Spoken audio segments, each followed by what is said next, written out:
अस्सलाम वालेकुम बच्चों। तो आज का हमारा सबक होगा, उम्मीद है आप सब गौर से सुन रहे होंगे, बार बार वीडियो देख रहे होंगे और प्रैक्टिस कर रहे होंगे, सवालात ढूंढ रहे होंगे। तो इसी के साथ एक और नए वीडियो और नए सबक के साथ मैं आपके सामने से हाजिर हूँ। तो गौर से सुनिए, बार बार सुनिए, बार बार देखिए। तो सबसे पहले मैं आपको आज प्लासी की जंग के मुताल्लिक़ पढ़ाऊँगा। अभी जो मैप में आप देख रहे हैं वो एक हिंदुस्तान का मैप है। इस मैप में प्लासी किधर है वो दिखाया गया है। ज़रा गौर से देखिए बच्चों कि कलकत्ता के करीब प्लासी है, हुगली नदी के किनारे प्लासी है। इसी मकाम पर ये जंग लड़ी गई थी। गौर से देखिए, प्लासी के मकाम को गौर से देखिए हिंदुस्तान के नक्शे में। सबसे पहले आपको ये पता होना चाहिए कि प्लासी कहाँ है। इसको प्लासी भी कहते हैं, पलाशी भी कहते हैं। यही वो मकाम था जहाँ पर जंग लड़ी गई। जिस मकाम पर जंग लड़ी जाती है उसी मकाम का नाम जंग को दिया जाता है। जैसे रक्कासा तंगड़ी की जंग है, 1565 में लड़ी गई थी रक्कासा तंगड़ी के मकाम पर। पानीपत की जंगें लड़ी गई थी, 3 जंगें, पानीपत की पहली जंग, दूसरी जंग, तीसरी जंग। तराइन की जंग लड़ी गई थी, इसलिए इस मकाम पर लड़े गए थे, इसलिए वो जंग का नाम भी वही रख दिया। इसलिए पलासी की जंग, पलाशी या प्लासी दोनों भी नाम से पुकारा जा सकते हैं। तो गौर से देख लीजिएगा नक्शे में ये प्लासी कहाँ है और किस किस के दरमियान लड़ी गई थी। सिराजुद्दौला और अंग्रेज़ों के दरमियान लड़ी गई थी। तो बच्चों गौर से देखिएगा, सिराजुद्दौला की तस्वीर भी आप गौर से देख लीजिएगा। इसी के साथ जो रॉबर्ट क्लेव जो ये जंग का फतेह हासिल की थी उसे भी गौर से देख लीजिएगा।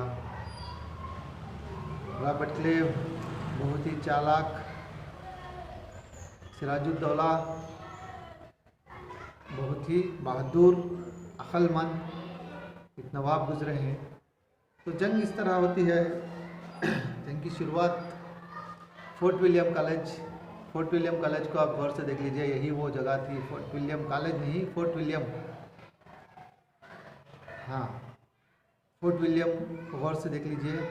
यही वो जगह है जो जंग का ज़रिया बना था। अंग्रेज़ों ने सिराजुद्दौला की मंजूरी के बगैर फोर्ट विलियम तामीर कर दी।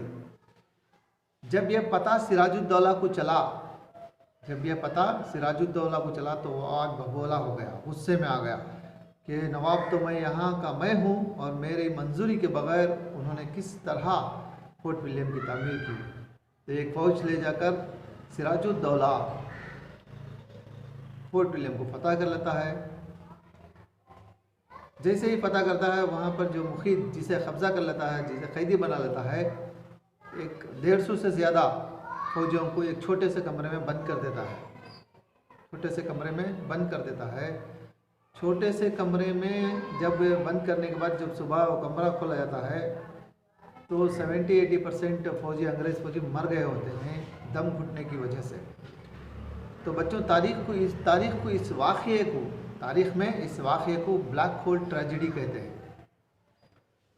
ये ब्लैक होल ट्रेजेडी देख लीजिएगा, तस्वीर में आपको दिखा रहा हूँ। इस तस्वीर को गौर से देखिए। यही वो कमरा था, यही वो अंग्रेज़ों को कैद किया गया, जिसकी वजह से कई अंग्रेज़ अफसरों की जान चली गई। जब यह सब हुआ तब इस बात का पता रॉबर्ट क्लेव को चला जो मद्रास में था, तो वो भी कलकत्ते की तरफ कूच करने लगा। रॉबर्ट क्लेव जैसे ही वो कलकत्ते में आया,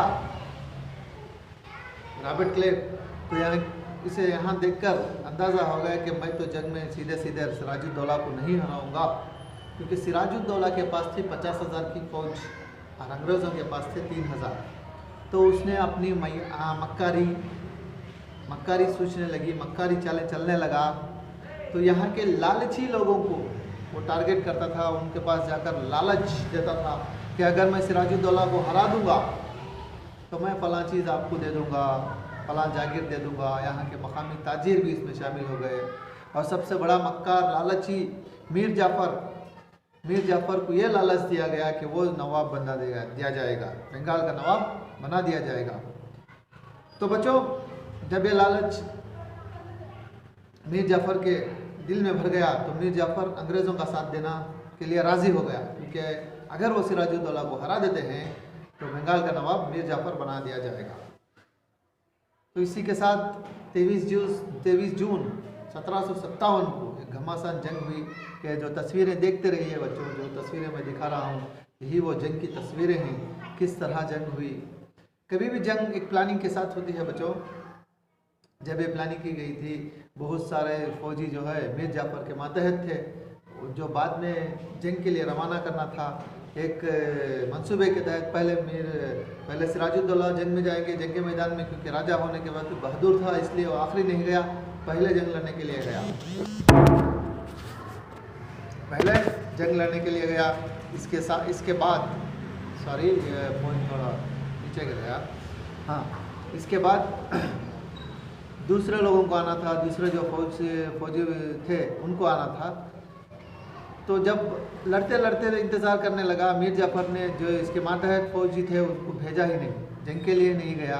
अंग्रेज़ों के पास बेहतरीन हथियार थे, तोप थे, बंदूक थे और ट्रेन फौजीज थे, तो उन्होंने आसानी से एक प्लान के तहत सिराजुद्दौला को जंग में हरा दिया।